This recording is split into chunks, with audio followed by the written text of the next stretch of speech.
Hello, everyone, and welcome to SGL's Carats and Conversations. On today's very special episode, I am honored to host the brand that took the world's first lab grown diamond to space. We have Cosmos Diamonds, and we have the founder, Mrs. Sanjana ma'am, with us today. Hi, super happy to be here. Thank you so much for being here with us today, ma'am. Ma'am, I wanted to understand now, before there was a brand, there was a person. What was your journey? What brought you into the jewelry industry? This is a very long answer now. I'm excited to hear. So, honestly, entrepreneurship happened by chance. I never really thought that I would get into business or even diamonds for that matter. So, I'm a designer. I graduated from NID in Gujarat.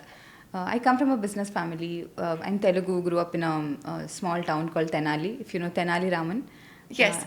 Yeah, known for his wit and all of that. So, I'm from there. Business family, none of us are really into jewelry of any sort.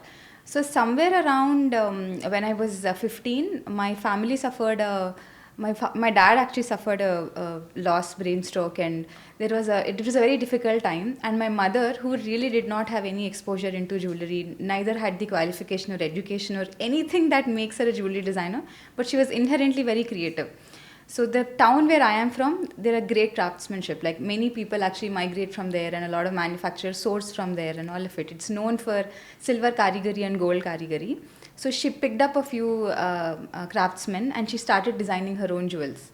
So we would take pictures of those in our small bedroom, write the name on it and phone number on it, and post on Facebook. So it was as simple as that.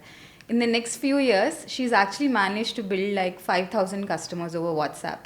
There was no shop front, there was no branding, there was nothing. But still, I knew that she was doing better turnover than many stores in the town. And she was known for it. So that definitely was inspiring. But even then, I never really thought I would get into this. Later, I graduated from NID, and I was very creative and wanted to do something where there's more scope to ideation and more creative freedom in general. So then I worked at Samsung for about 5 years, Samsung R&D Bangalore. And that had a great team. So there was this task force called Make for India at that point of time, where they would send researchers across the country. And we had that opportunity to really look deeply into people's lives and understand what is it that they want, or how are their lives like, and what can we do to add more value to it from a tech point of view. So that was something that I was doing, and we were working on AI at that point of time. Nobody knew AI or ChatGPT or anything, but AI was the core thing, and I really had fun doing it. It was every day was a lot of joy, because we would ideate a lot, come up with new concepts. Life was great. It was perfect. And then around 2020, I was going to get married. I met my fiance at that point of time, and he's an entrepreneur. And so somewhere around that time, because our wedding was constantly getting postponed, because lockdown was never ending. I know, it went on for a very long time. It went on for a very long time. So we had to come up with reasons or activities to do together. Right. So one of that activity was choosing an engagement ring. Because that's special, right? Like everybody very exciting. Yeah, it's very exciting, and it's very unique and special and all of that. So somehow I've made up my mind that I want a very unique engagement ring, and I wanted a blue diamond. Because my favorite color is blue. I've always loved blue, hence the branding blue. His favorite color is green, so somewhere a bluish green color felt very romantic to me. Yes. So I felt we should get a bluish green engagement diamond. Heard somewhere that diamonds do come in color, so I visited like over 50 stores in Bangalore, going to each store, trying to understand. Never bought diamonds in my life actually, so never understood anything honestly. Okay. So went from brand to brand. Didn't really understand anything. It was very overwhelming and confusing, because as it is, diamonds are very difficult to understand. Yeah. The 4Cs, how are the pricing parameters, what is his resale, how do I pick a design. There's so many different types Just of them. way too much information. It was too overwhelming honestly. So came back home, figuring out what should I do. Then somehow, you won't believe it, it was some documentary that I have seen, because I just wanted to understand a bit more, because too much time to kill. And we were like, no, I should make the right choice, because it's going to be on my finger for like a very, very long time. All Entire my life. life. Yeah, Yes. right. So then got curious on how did diamonds become popular? Why do people love it? How did I make this choice? Why did I naturally choose a diamond ring? Why not something else, right? It's somewhere ingrained in all of us. So like, why did diamonds even become so popular? Where do they come from? What is mining?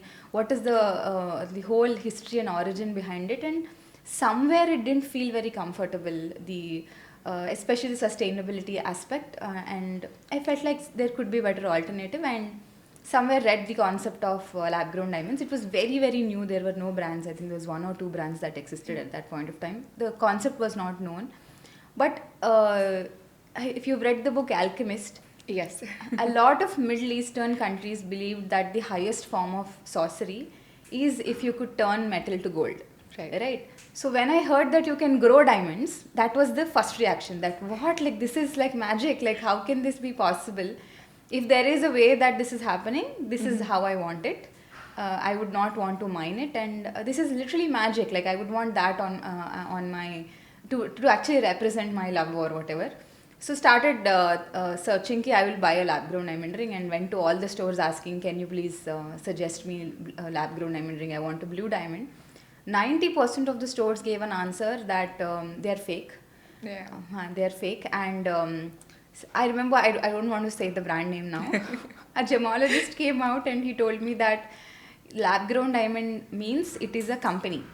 It is a brand, just like there is Vimal ka something and Rupa ka something. He's like, this is a brand, and wo brand acha nahi hai, aap wo mat lena.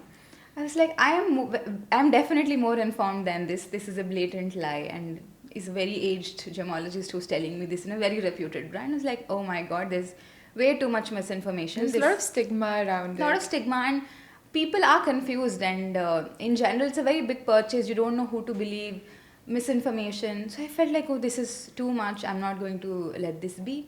Came back. Then I remembered that when I was in college, and in NID, there was a semester where all of us had to pick a local business and work around it. Basically, we had to be the brand strategist for that company, freelance kind of thing, where we'll have to imagine what would be the right way to do in that industry, in that business. And I remembered that one of my classmates at that point of time was working with a lab grown grower based in Surat. Oh, okay. Because the college was in Ahmedabad, we yes. always picked businesses which are around us or which had some representation there. And I remembered that, oh, maybe I could somehow reach out and get this ring made by them or figure something out. So I traveled. Then after, because anyway my wedding got postponed Yes. again. So after like 5-6 months, I actually found a manufacturer and a grower and all of it, and I got my engagement ring. Which was like a big shock to everyone. I would just flaunt around, like for 6 months I would just do this wherever I love the ring. It looks stunning on your hands. wherever I go. So a lot of my friends who were getting married at that point of time also started asking, can you make one for us, because this is so fascinating. Made a few rings for them. Then again, my fiance, who's also an entrepreneur, his journey was is way too inspiring to me. So he's not in the jewelry business, but he co-founded Rapido, which is like It's amazing. It's beating Ola and Uber today. yes. So at that point of time, it was COVID, right? The business was at zero, and it was a new brand. Nobody knew it. It wasn't as popular as build it that is trust now. also. Yeah. So seeing them build it from zero made me realize that I'm playing too safe in life. If I mean, we only have like one life to live. Like we should all like aspire Live it to more. the fullest, Live it to the yes. fullest, and I started feeling this actually makes sense. If it makes sense to me and my friends, I'm sure there's a larger consumer group who would appreciate the sustainability and the affordability and all of it, that the magic that lab grown diamonds are. There are no brands that are existing, but why don't I build one? Yeah. So yeah, started out like that. Like I had like 3 lakh rupees in my bank account. Didn't want to take money from anybody. Traveled here and there. Found a few carigars. Went back to my mom's connections, who was making those local designs. Made like 15 pieces of earrings. The only reason I told everyone was, if no one buys, these are great designs, we'll all wear. Like I can wear and you can wear. That was what I told my cousins and my mom. That's how small it started, honestly. Then gave it the name Cosmos. That's a different story, a long story actually. When you said, at Samsung you worked for a Make in India project. Yeah. So is that where the idea like put its like seed where like I want to build, even the rocket was in India, the diamond was made Yeah. in India, Yeah. and like getting into space, is that where it started? So a lot of times the story makes sense backwards, right? Yes. So definitely the seed was always there. Like today, if I look back, right, especially the space campaign, I'll tell you the launch experience. I literally had tears because it was all magical. No? Why did I name Yes. my brand Cosmos and to see it in the actual cosmos? So And the cosmic bloom. yeah, so it's all a very beautiful coincidence which makes sense backwards now. So it started as simple as that. Then the next 1-2 years, whatever research knowledge and design knowledge I had, spent talking to like 1,500 people personally to understand why would they buy a lab-grown diamond, what price range works for them, what design are they looking for, why do they even want to buy diamonds? I mean, India is a gold buying country. At least that's what I've seen before. Yeah, 100%. Right. So that took like another 1.5 year, and then officially we've launched our first store, and then built a team, and then gave it a purpose, and then yeah. Starting with your first store, right? So you told me how you started like your first designs that your mom created. She built like a WhatsApp community of 5,000 people. How did that help you in launching the store? And what was the time period, say, with your initial where you bought like the first engagement ring to then creating and launching the store? So the first ring was created in 2021. So started researching in 2020. The first product came in 21. Then the first store is in 2023. So between 2021 and 2023, I still had registered the company and started working, but was observing where will lab-grown diamond as an industry go, because there was a lot of change in the market, in technology, in demand supply, in karigari. It was the ecosystem is not well formed yet, and so it was way too risky to already launch an inventory, because it wouldn't make any sense because people didn't understand. So I actually used to make a lot of YouTube videos. A couple of them went viral, and I didn't even know that this is how a business works. I honestly picked it because I absolutely love design. Like I can talk about a design for any number of hours and I would not get bored. So it just gave me a lot of joy organically. And you find people interested in the same things, Yeah, right? yeah. I think over COVID, social media really grew. Yes. So never thought that business would come that way. So started making videos. A lot of organic following came from there. People would I would educate people on the difference between this and that. Never selling anything, but just building trust and authenticity and around the concept, because no one understood it at that point in time. Education creates the curiosity. Correct. Where you want to like learn more, do your own research, and then end up buying, definitely. Yes. So I think we can see that shift in overall brand building, because founder-led brands, and when you actually show your face and talk about what you're trying to do, it adds a lot of authenticity and trust, which I don't think any level of celebrity endorsements can even bring. That definitely brings top of the funnel, but authenticity ultimately comes when the founder shows up and speaks, is my personal experience. So those 2 years went into a lot of R&D. We still made a lot of products, met like thousands of women, made jewelry for them. So by 2023, that was the time when the Prime Minister had gifted a lab-grown diamond to Jill Biden, and it was Yes, all yes. over the news. The timing was perfect. It was around the time actually we had also launched our first store.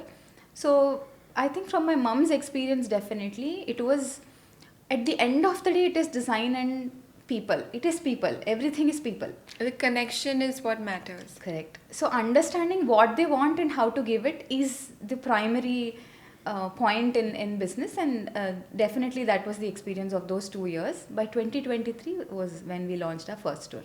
What was one of the most riskiest decisions you made that felt risky in the time but worked out for the best? Actually, I can think of two things. One was in 2023.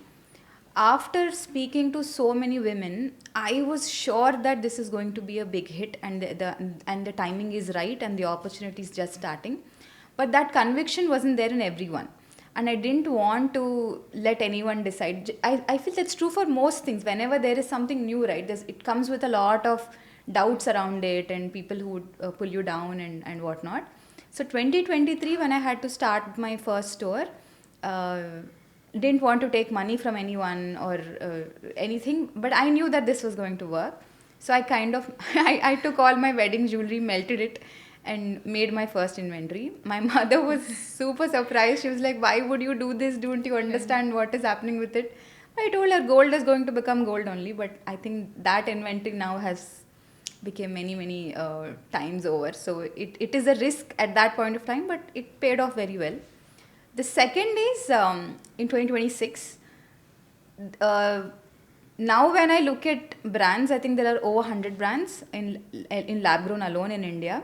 More than that, Yeah. every like second store, even if Yeah. you see in Mumbai or Yeah. like everywhere, there's every second store is lab grown now. Lab grown now. Even natural under like a second name, they're Correct. launching into Yeah. lab grown. A lot of them are starting a secondary brand. Legacy players are coming in. A lot of new brands started opening up. So today, when lab grown is not so novel anymore, with so many players and people generally running to build distribution first, I'm against that.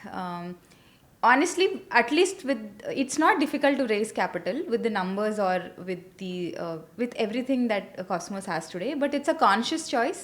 It's a risky bet again. I would say that I don't want to do that. I want to build this brand out of purpose and conviction with depth and character more than running to build distribution first and then figuring out the brand bit later. This goes against what is currently going on, but I feel in 3 years this will pay off much larger than that. So yeah, that's the second risky thing that is going on right now. Even my whole team is like, why don't you open 15 more stores? We are seeing all of them doing it. We can do much better, but I'm kind of against it. So yeah, in 3 years we'll see how this bet comes out. No, I agree. And like with what you said first, selling all your wedding jewelry. Wedding jewelry is seen as an investment, but it's also so emotional. For you to take that step, it must have been very, very hard. And what you said about building a store, right? So it's I think nowadays people aren't focused on the storytelling or that consumer connection. But then you will have maybe one sale with one client, right? If you want the client to keep coming back to you, Correct. there has to be some connection you Correct. build with them. Correct. So I think that's a very, very So smart repeat decision. purchase, because how will you even from a pure business metric, only if there's a repeat purchase are you going to sustain. Like you're going to Exactly. spend a lot in acquiring them, and it gives me great pride to say it, because whenever I see Cosmos, right, we've had people who come. Just 2 days back, I had a client send me a picture with over 20 boxes of Cosmos in one picture, and I could see every 2 years we were ideating how do we do better packaging. And when I see that photo, she has like 20 boxes with all the different variations that we've done. She's like, what new packaging are you trying next? And I you sometimes don't realize like those little moments that we have clients who come back every couple of months. We have people who buy from us every year. Like there's 70% repeat rate, which is insane. That shows that it is because of the trust and love that is actually going on. So which makes all the more. And all of those little moments, they really add up. You must have felt so proud, right, to receive that picture. Yes, I would be blushing the whole day. Now, one question that is on everyone's minds is the space mission, right? How did it all begin? Where did you start? So after 3 years in business, I actually realized that because we are bootstrapped and I took a conscious call to not raise early, it gives you a lot of discipline and restraint. But somewhere it also limits your risk taking ability because you're more careful and you're more calculated. But I don't want that to happen. So I've actually earmarked some budget for, I call it moonshot money. Basically, with that, you pursue crazy ideas and crazy things, which will either have a very large impact or it's all right, you've spent some money. So this literally happened like that. Last year, we were featured as a fastest growing brand in Fast 42 list by Inc. 42. So Inc. 42 also has a club called Griffin Club, which is a invite-only club with all the top founders of the country.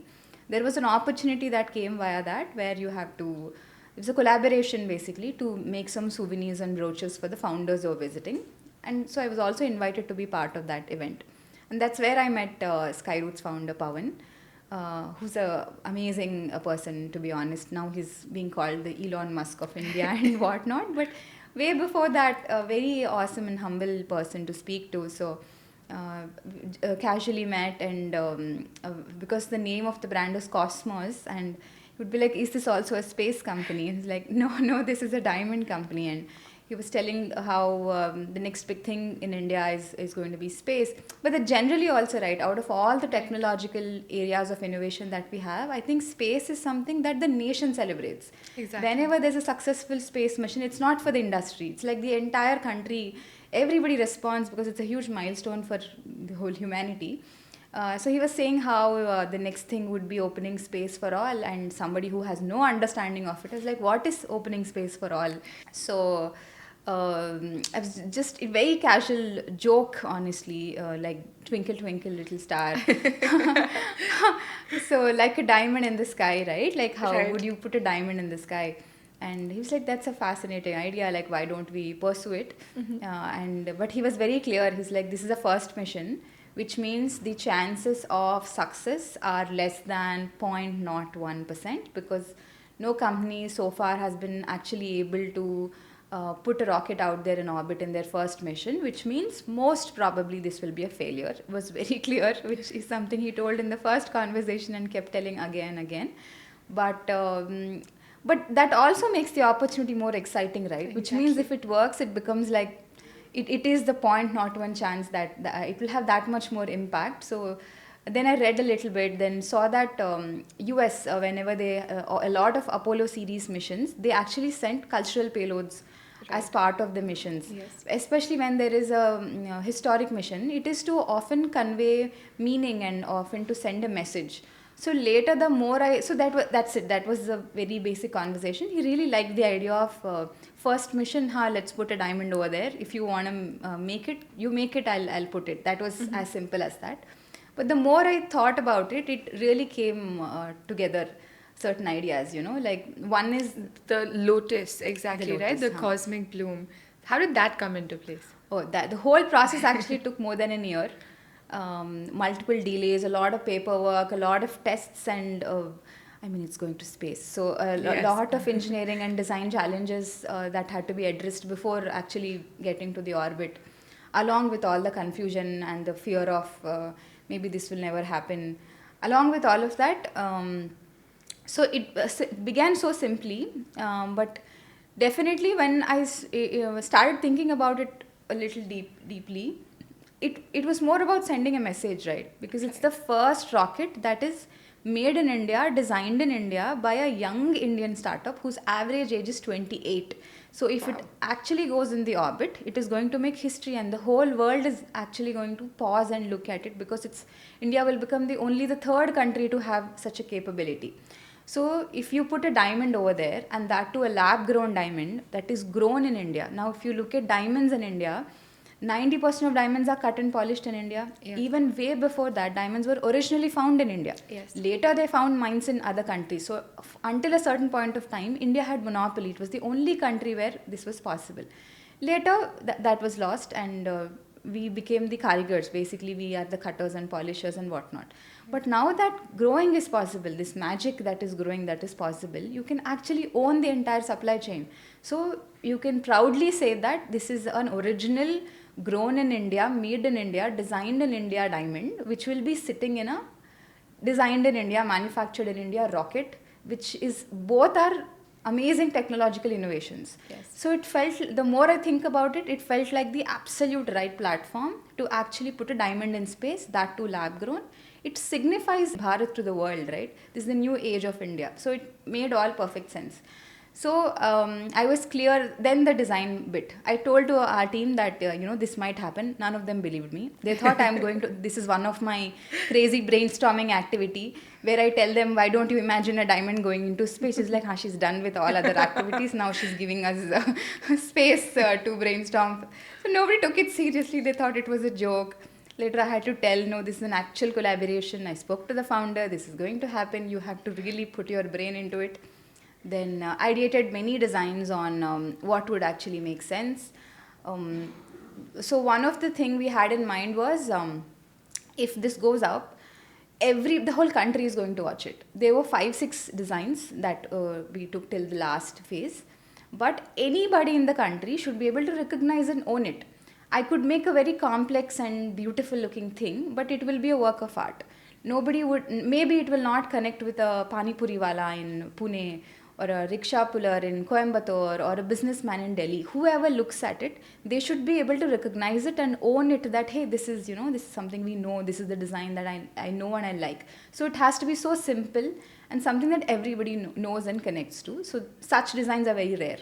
Very few motifs are so rooted to the country, right? There was only 4 or 5.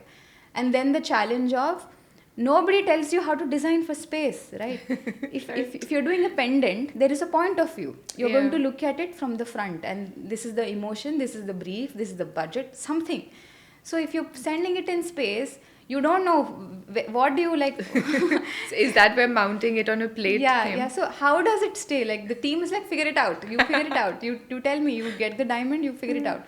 So then we're like, okay, it has to stay somewhere. Then we took a big list of materials that are actually allowed in a rocket.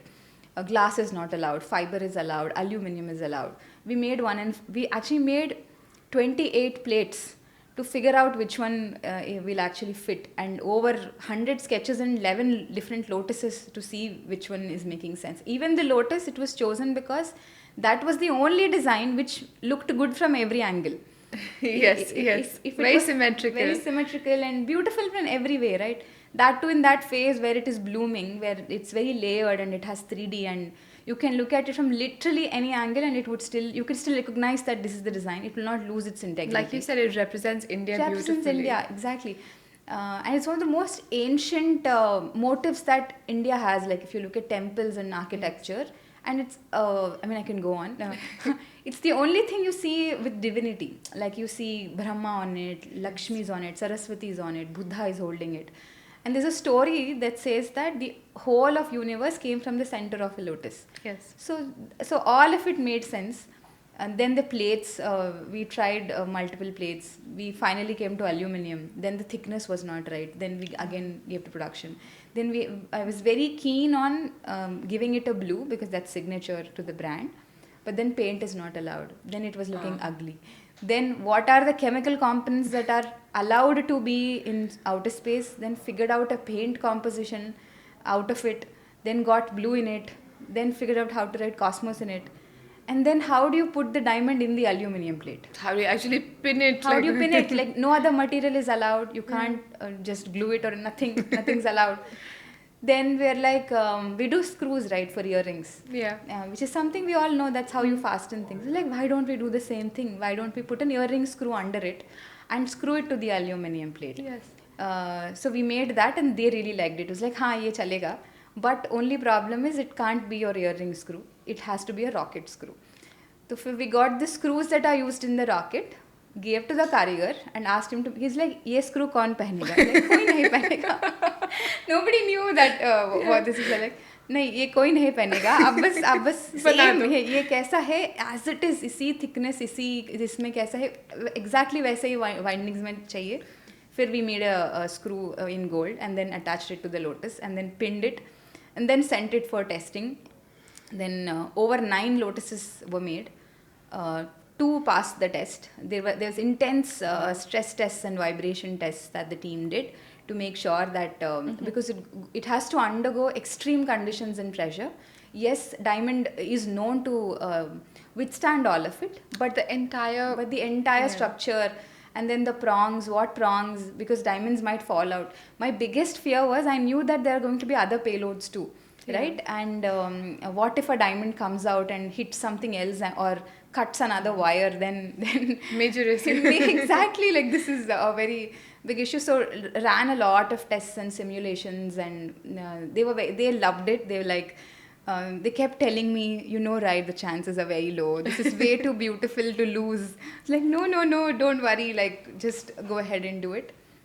So yeah, the whole, and then because this is the first time India is also opening space for private parties to send objects into space, they've actually formed a agency or organization called InSpace, which is like the in-between government and private parties. So that is a long paperwork. They're great. They facilitated everything.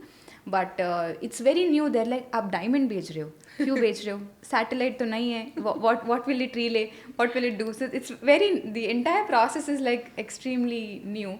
But I think that's the beauty of it. Only when you do such things which nobody has heard of, then we all see And the... you've made way for the industry to do so Exactly. much more. Exactly. So if it is something ordinary, I don't think today you and I will sit here and talk about it, no? So because it was so unusual, everybody was talking about it, and it all, I mean, there were moments where I felt this is way too much. Especially as a young brand, it's about time. It's not the money, it's not even the effort, because we make jewelry all the time. That's what, I mean, gives a lot of joy. But the time and effort that went into the iterations, redoing the paperwork, again delays and all of it, there The was... risk and the reward, you're not sure. Like, Yeah, but higher risk and higher reward. Higher reward, right? Yes. So there were 1-2 moments where it was like, it's a bit too much. But yeah, pushed through somehow. But I think in the end, it was all worth it. Like it just paid off so beautifully, and even the final launch experience. So I was invited to the Sriharikota, the Satish Dhawan Space Center, to watch the launch.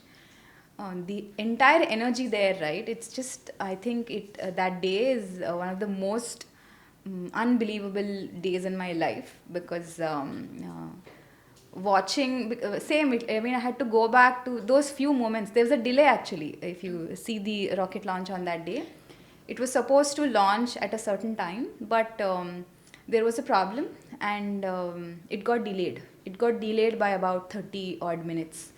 That 30 odd minutes is like... it's a major time gap for... Yeah. And everyone was telling that thousands of systems have to work for a rocket to really go ahead. And they made it very clear to us that if it crosses 80 kilometers, which technically is considered space, we will consider this mission to be a success. That's all we can expect from a first launch. That is if it takes off.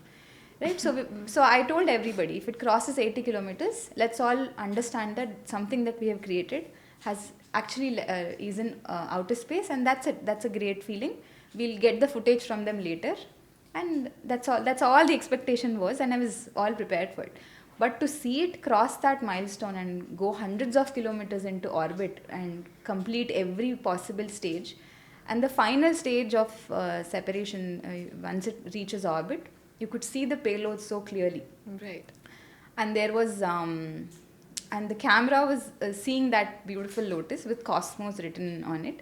It was so emotional because... I can imagine. You've given me chills just by talking about it. So you being there... Yeah, it's like, oh my God, can you believe it? See, when you play cricket, right, for a rocket company, it reaching orbit is like hitting a 6. Yeah. But for me, it is a 10. Like in one ball, it's hit a 10, because... how can one name their brand Cosmos, and then something you create is in the actual backdrop of Cosmos. At one point you could see the stars, the earth, and everything behind it.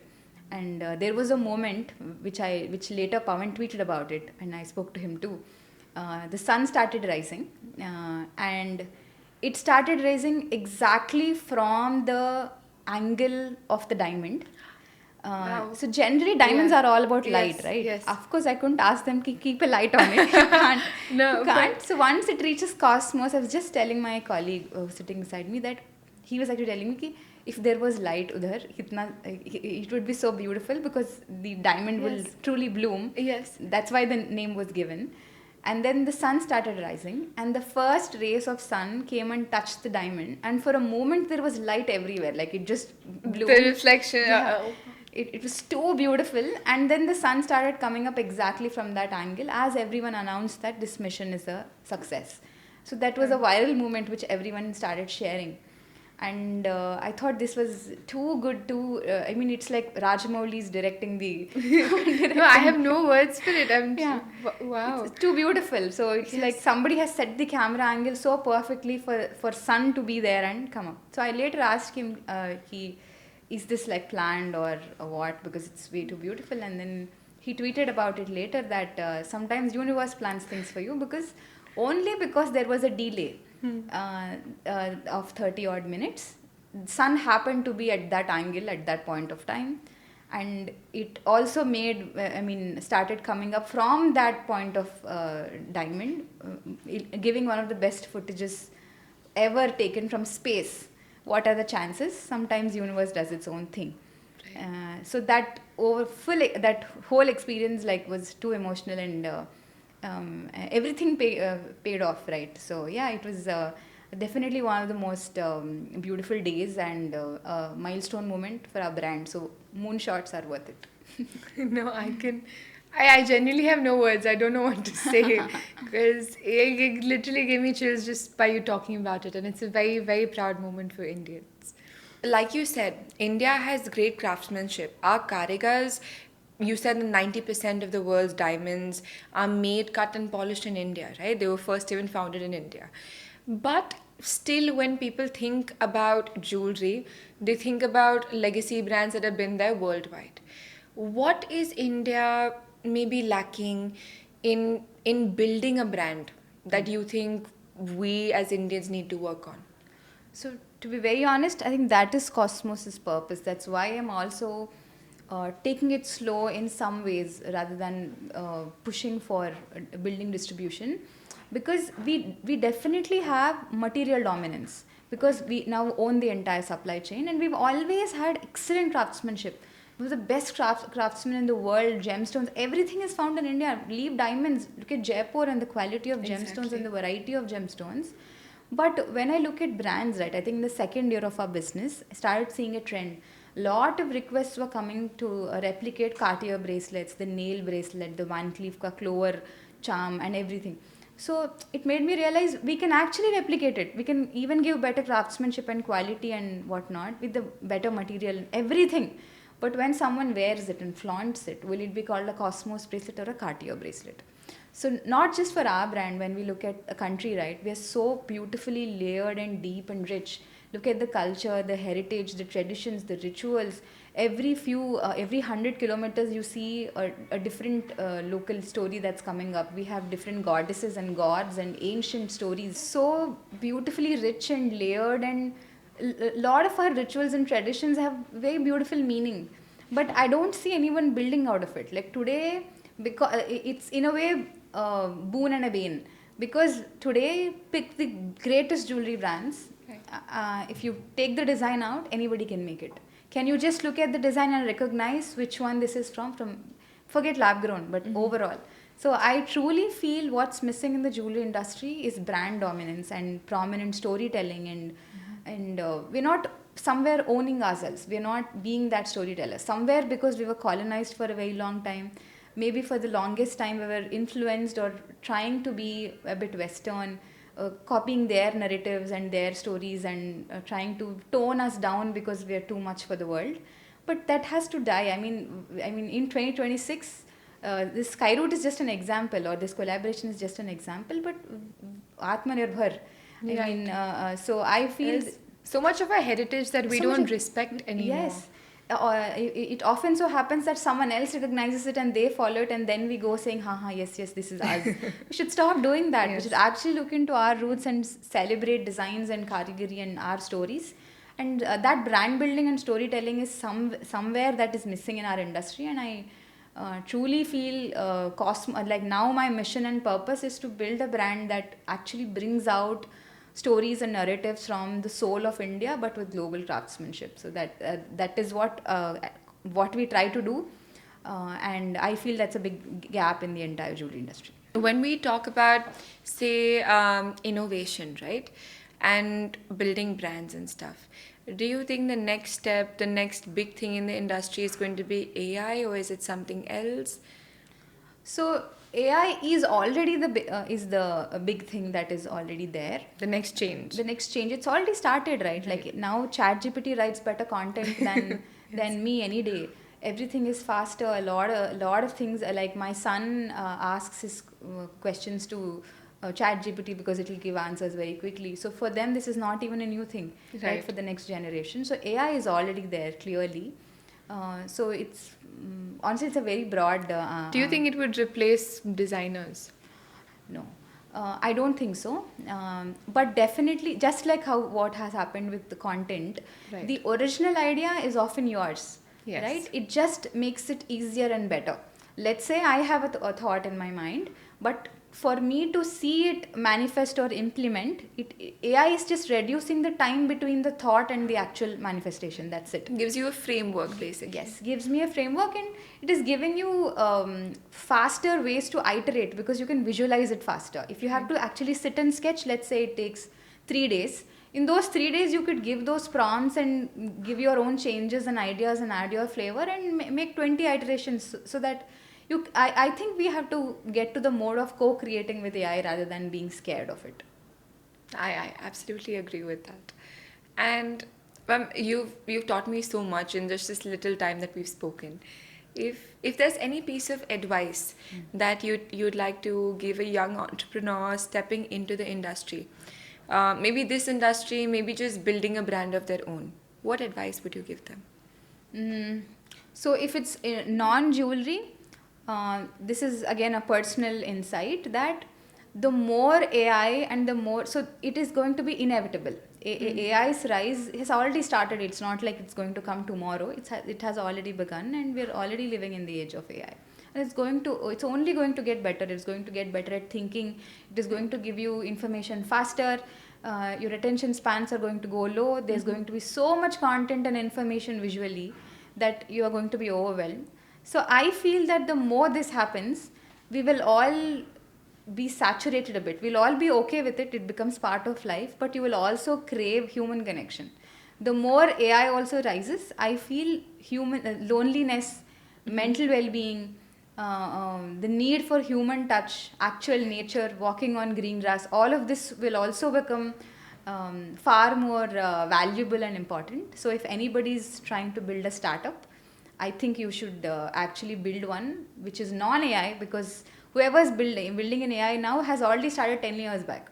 Right. So if you are trying to start today with no experience, I think you should build something in actual physical experience rather than this, because that will be the next side effect, which will be a result of all the AI that is going to rise. If it is jewelry, there is still so much gap to build. The young generation is far more informed, educated. Tastes are changing every day. Consumer preferences are changing. There is just so much to build.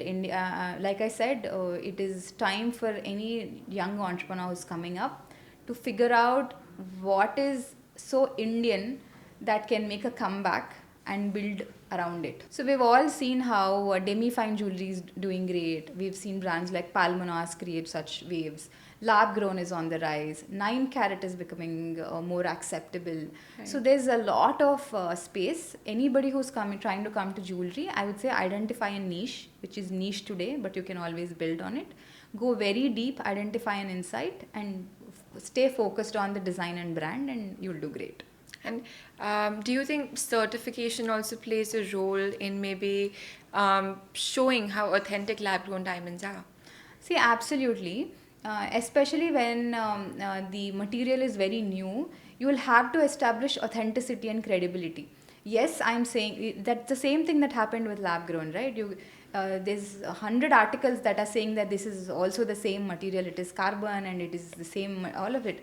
But only after you say that this is also certified, and this is certified by the same labs that also do natural diamond certification, is when a consumer is comfortable making the choice, because again it's many years of mindset. They've already have a certain pattern in how they would approach diamond jewelry. So yeah, definitely certification played a very, very major role. Absolutely. And I just have a few rapid fire questions for you. The first question is one jewelry trend that you absolutely love. I'm really loving men wearing jewelry. Right. If you see Vijay Devarkonda's wedding, Yes. I had that on my phone for quite some time. I think that's also again men embracing Indian roots. And so many times men have complained of not having Not enough having enough options. True. I feel men's jewelry is a great category, and men wearing jewelry is a trend I completely support and appreciate. I 100% agree with that. And one trend that is so bad you hope it disappears. I can think of nothing really. Nothing? No. Okay. And now I know you said before that even more than celebrities, like you said, the YouTube that you created has helped you. But if there was maybe one dream celebrity who you wanted to see wearing Cosmos, who would it be? I've always loved Samantha Ruth Prabhu. from very long time as a kid. So somewhere I've always wanted Samantha and Sai Pallavi to wear my jewelry. I think that will happen soon. I know, definitely, it is going to happen very soon. One city that inspires your designs. So I come from Vijayawada. I mean, Tenali and Vijayawada. So definitely Vijayawada has inspired a lot because it is in that cusp. So again, very not so rapid fire answer, but there's a lot of potential in tier 2 because you see a lot of exposure but no opportunity. It's in that in between stage of becoming very urban but yet rooted to who they were. So that aesthetic is something that stays with me and that helps me create. Definitely. And if you could only wear one piece of jewelry for the rest of your life, what would it be? I'm guessing that My engagement ring. Yes. Yes. I mean, it is stunning. The center stone, the blue, it really catches the eye. What do you hope Cosmos is remembered for? I think we will be remembered for representing Indian soul and on a global platform very soon. Yeah. And one last question, a personal one. Long after you're gone, what do you want people to remember you by? I think by the impact that I've actually brought to people. Somewhere very recently started realizing, again, I'm giving long answers. I'm No, so no, sorry. I love them. I love hearing them. I'm so sorry that. So at the end of the day, it is time, no? Like it's not about money. Once you kind of you have no debts, you are in good health, and you don't have all your basic desires are met. The richer are people who have time, and all of us have limited time, whether you're really rich or very poor, whatever. That's the only thing you can't hoard.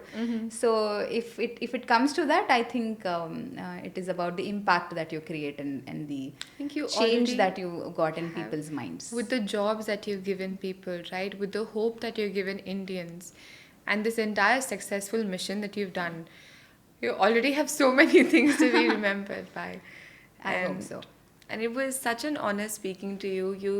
You gave me such a beautiful insight on so many different things in like this short conversation.